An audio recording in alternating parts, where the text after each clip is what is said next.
ઈડરના દરામલી પાસે night cricket ટુર્નામેન્ટમાં મારામારી થઈ હતી।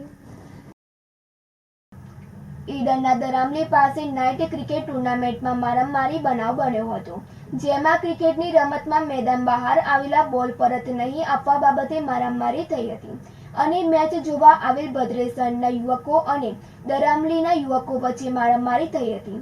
મારામારીમાં બે યુવાનોને ઈજાઓ થતા હિંમતનગર સિવિલમાં સારવાર હેઠળ ખસેડવામાં આવ્યા હતા અને શુક્રવારે રાત્રિના સમયે ક્રિકેટ ટુર્નામેન્ટમાં ફાઇનલ મેચમાં મારામારી થઈ હતી। જાદર પોલીસ સ્ટેશનમાં ભદ્રેસર ગામના 10 સામે ફરિયાદ નોંધાઈ હતી। સુરેશ થોરી સાથે તનિષા પરમાર, સિટી ન્યૂઝ, ઈડર।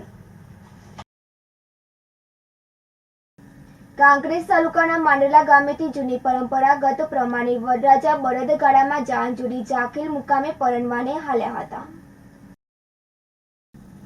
કાંકરેજ તાલુકાના માંડલા મુકામે રોહિત સમાજના જીવનભાઈ જેઠીદાભાઈના પુત્ર હિતેશની જાન માંડલાથી જાખીલ જવા નીકળી હતી, જેમાં વરરાજાને જૂની નીતિ અપનાવીને જૂની સંસ્કૃતિની પરંપરા જળવાઈ રહે તે હેતુથી આજરોજ માંડલાથી બળદગાડામાં ડીજેના તાલે નાચતા ગાજતા રમતા જાખોલ મુકામે જાન પહોંચી હતી, જેમાં જાખીલ મુકામે ગામના લોકો આગેવાનો દ્વારા વરરાજાને તેમજ બળદનું સામૈયું કરી બળદને લીલો ઘાસચારો પૂરો કરી માવજીભાઈ દ્વારા સુંદર કામગીરી કરવામાં આવી હતી, જેમાં કાંકરેજ તાલુકાના આગેવાનો, યુવાનો તેમજ વડીલો મોટી સંખ્યામાં જોડાયા હતા।